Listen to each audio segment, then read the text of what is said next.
యేసుక్రీస్తునందు అందరికీ వందనములు. మరి ఈరోజు జనవరి 8వ తారీఖు. మరి ఇదే సమయంలో ఇదే రోజు ఒక సంవత్సరం క్రితం నేను దేవుని యొక్క వాక్యాన్ని మరి యూట్యూబ్ ఛానల్ నందు ప్రకటించడము ఆరంభించాను. మరి అందుకే ఈరోజు ఆ సాక్ష్యాన్ని పంచుకోవాలని నేను ఇష్టపడుతున్నాను. ఎలా ప్రారంభించాను, ఎందుకు ప్రారంభించానని. నేను ఈ బైబిల్ గ్రంథంలో కొన్ని వాక్యాలు నాకు చదివేటప్పుడు చాలా ప్రభావితం చేసి, నేను ఈ విధంగా దేవుని వాక్యాన్ని ఇతరులకు తెలియజేయాలి.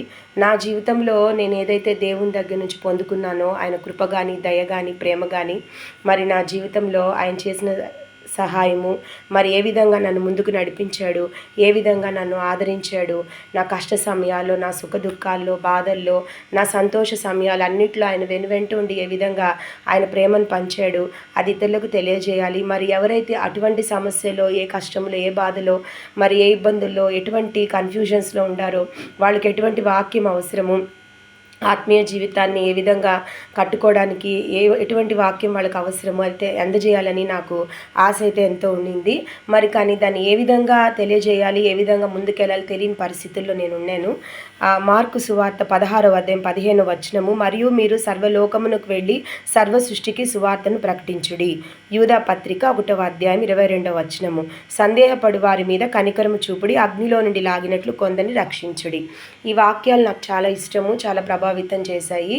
కాబట్టి మనము సువార్త ప్రకటించాలంటే పెద్ద దైవజనుడు, దైవజనరాలయ్యి అనేక కాదు, కానీ ప్రతి ఒక్కరికి అంటే రక్షింపబడి యేసయ్య రక్తం చేత కడగబడి మన పాపాలు ఒప్పుకొని రక్షణలోకి వచ్చిన తర్వాత ప్రతి ఒక్క క్రైస్తవునికి ఆయనను సువార్త ప్రకటించే భారం అయితే ఉందన్నమాట. కాబట్టి అదైతే నాకు తెలుసు. కాబట్టి ఈ విధంగా నేను సువార్తను అందించాలని అనుకున్న సమయంలో ఇలాగే ముందుకు వెళ్తూ ఉంది. నేను ఇంకా ప్రారంభించలేని పరిస్థితుల్లో ఉన్నాను. నాకు ఎన్నోసార్లు ఇర్మియా పత్రిక 1వ అధ్యాయం 4-5 వచనముల ద్వారా కూడా యెహోవా వాక్కు నాకు ప్రత్యక్షమై ఇలాగ సెలవిచ్చెను, గర్భములో నేను నిన్ను రూపింపక మునిపి నేను ఎరిగి తిని, నీవు గర్భము నుండి బయలుపడక మునిపై నేను నిన్ను ప్రతిష్ఠించి తిని, జనములకు ప్రవక్తగా నేను నియమించి తిని. ఈ వాక్యం కూడా నాకు ఎప్పుడు వాగ్దానాల రూపంలో వస్తున్నది, దైవజనుల ద్వారా వస్తున్నది. దైవజనుల ద్వారా డైరెక్ట్గా కూడా కొన్నిసార్లు నాకు సువార్తకు పిలుపున్నట్టు ఎన్నోసార్లు నాకు దేవుని దగ్గర నుంచి ఆ కాల్ అయితే ఉండిందనమాట. కానీ నేను నా పనుల్లో నేను ఉండడము, ఉద్యోగం చేసుకోవడము, వాక్యం నా అనుదిన కార్యాలు నేను ముందుకు వెళ్ళడము, మరి పూర్తిగా నేను సువార్తను ప్రకటించాలంటే ఎలా చేయాలి ఏందనే ఒక కన్ఫ్యూజన్లో నేను ఉన్నానన్నమాట. కానీ సర్వలోకమునకు ప్రకటించుడి అన్నాడు. అప్పుడు ఎలా ప్రకటించాలని నాకు అప్పుడు ఒక ఆలోచన దేవుడు ఇచ్చాడనమాట. నేను అన్ని స్థలాలకు పోయి ప్రకటించాలంటే నాకు వీలయ్యే పరిస్థితి లేదు.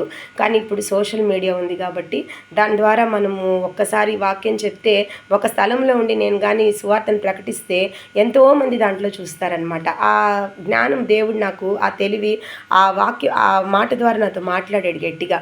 కానీ మళ్ళీ ఏదో భయము, పిరికితనము రావాలంటే వాక్యం చెప్పడం అంటే అది చిన్న విషయం కాదు.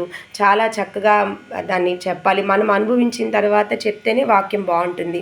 కాబట్టి ఇదంతా ఆలోచించుకునే సమయంలో జనవరి 8 ఒక సాయంత్రం సమయంలో నేను ఎక్కువగా దీని గురించి ఆలోచిస్తా. పరిశుద్ధాత్మ దేవుడు ఎక్కువగా నన్ను బలవంతం చేస్తున్నాడు అనమాట వాక్యాన్ని చెప్పమని. ఆ ధైర్యాన్ని ఆయన ఆ దినం నాకు ఇచ్చాడు. నేను ఎక్కువగా ఇష్టపడే వాక్యం, నిన్ను వలె నీ పొరుగువాని ప్రేమించుము, మరి శత్రువులను క్షమించుము. ఈ వాక్యాలు చాలా ఇష్టం నాకు. సరే ఒకటి తీసుకొని దాని మీద ఒక వీడియో ప్రిపేర్ చేయాలని నేనే వీడియో తీసుకున్నాను. అంటే మా మదర్ నన్ను వీడియో తీశారు. తీసిన తర్వాత అది మళ్ళీ పబ్లిక్లో పెట్టాలన్నా కూడా నాకు భయం వేసింది. అంటే నేను ఎలా చెప్పానో ఏమో, ఎలా రిసీవ్ చేసుకుంటారని చెప్పి. తర్వాత అప్పుడు ఏం చేశానంటే, నాకు డీరెస్ట్ కజిన్ సంధ్య అని ఉంటే తనకి ఆ వీడియోని పెట్టి ఎలా ఉందని చెప్తే తనైతే చాలా కాన్ఫిడెన్షియల్గా నన్ను ఎంకరేజ్ చేసి, చాలా బాగుంది, నువ్వు ప్రైవేట్ కాదు పబ్లిక్లో పెట్టి, you have to do it, you just go forward అని తను నాకు చాలా కాన్ఫిడెన్స్ ఇచ్చింది. సరే ఇది దేవుడు ఆమె ద్వారా నాతో మాట్లాడాడని నేను అనుకొని ధైర్యంతో ఆ వీడియోని పోస్ట్ చేశాను. అసలు యూట్యూబ్లో ఛానల్ ఎలా క్రియేట్ చేసుకుంటారు కూడా నాకు తెలియదు. జస్ట్ అక్కడ పోస్ట్ ద వీడియో అయి ఉంటే అవి చూసుకొని వీడియో పెట్టేశాను.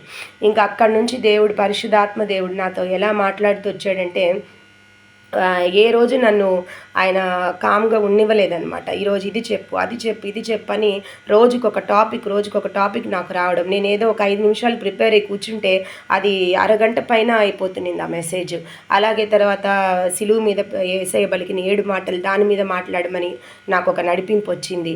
నేను మా మదర్ ఇద్దరు కలిసి మాట్లాడాము. అలా చేస్తూ ఉంటే వీడియోస్ ఆగేదే లేదనమాట. ఒక్కొక్క రోజు ఒక్కొక్క విధంగా నాకు దేవుడు ప్రేరేపిస్తా మాట్లాడుతున్నప్పుడు నేను ఆ వీడియోస్ పోస్ట్ చేస్తూ వచ్చాను.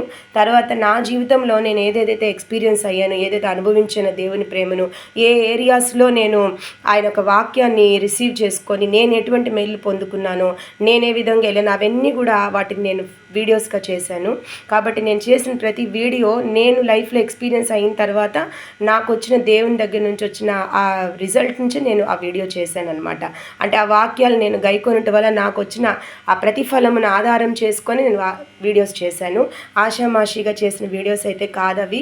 దేవుని చేత నడిపింపబడి చాలా నడిపింపుతో చాలా డెడికేటెడ్గా నేను ఆ వీడియోస్ చేశాను. కాబట్టి ఇప్పుడు దగ్గర ఈ రోజుకి 126 సబ్స్క్రైబర్స్ అయినట్టున్నారు. కాబట్టి ఈరోజు నేను వాళ్ళందరికీ నా నిండు వందనాలు చెప్పాలనుకుంటున్నాను. చాలా థ్యాంక్స్. మరి ముందుగా నేను దేవుని కృతజ్ఞతాస్తుతులు చెల్లించుకుంటున్నాను. ఎందుకంటే దేనికి ఎన్నిక లేని నన్ను, పాపినైన నన్ను ఎన్నుకొని మరి నా పాపములను అవిధేయతనంతా క్షమించి ఆయన తన దగ్గరికి చేర్చుకొని ఆయన రక్తంతో కడిగి శుద్ధీకరించి నాకు ఇంత భాగ్యాన్ని దేవుడిచ్చి ఆయన సువార్తను ప్రకటించుటకు నాకు ఈ భాగ్యాన్ని ఇచ్చినందుకు నన్ను ఇంత పుష్ చేసి ఇంత స్పిరిట్తో ఫిల్ చేసి నన్ను ముందుకు నడిపించినందుకు దేవునికి కోట్లాది స్తోత్రం ఈరోజు చెల్లించుకోవాలని ఆశపడుతున్నాను. ప్రతి విషయంలో ఆయన నాకు తోడుగా నిలిచి నా జీవితంలో జరిగిన ప్రతి ఒక్క సన్నివేశాన్ని మరి నేను ఎక్కడెక్కడైతే దాన్ని ఒక ప్రతిఫలం పొందాను ఆయన వాక్యముల నుంచి, అది ఆ వాగ్దానాలుగా ఇవ్వడము. నేను ఎక్కడైనా ఏదైనా ఒక పొరపాటు చేసిన ఇతరులు దాన్ని చేయకుండా మరి దేవుని యొక్క వాక్యంతో ముందుకు వెళ్ళాలి, ఆ దేవుని యొక్క వాక్యంతో వాళ్ళు బలపడాలి, వాళ్ళ జీవితంలో ఎటువంటి ప్రాబ్లమ్స్ రాకూడదు, వాక్యం ద్వారా పట్టబడాలి, వాక్యం వాళ్ళకి సహాయం చేయాలి అని అదొక ఉద్దేశంతో కొన్ని వీడియోస్ చేయడము. తర్వాత ఎంతోమంది నిరుత్సాహంతో, నిరీక్షణ లేక ఎంతోమంది సూసైడల్ ఆ లెవెల్స్కి వెళ్ళిపోతున్నారు, జీవితాలను అంతం చేసుకుంటున్నారు. కానీ అదే దేవుని వాక్యం కానీ వాళ్ళకు ఉంటే, దేవుని వాక్యం వాళ్ళతో తోడుగా ఉంటే ఆ సూసైడ్ పాయింట్కి అసలుకి వెళ్ళరు.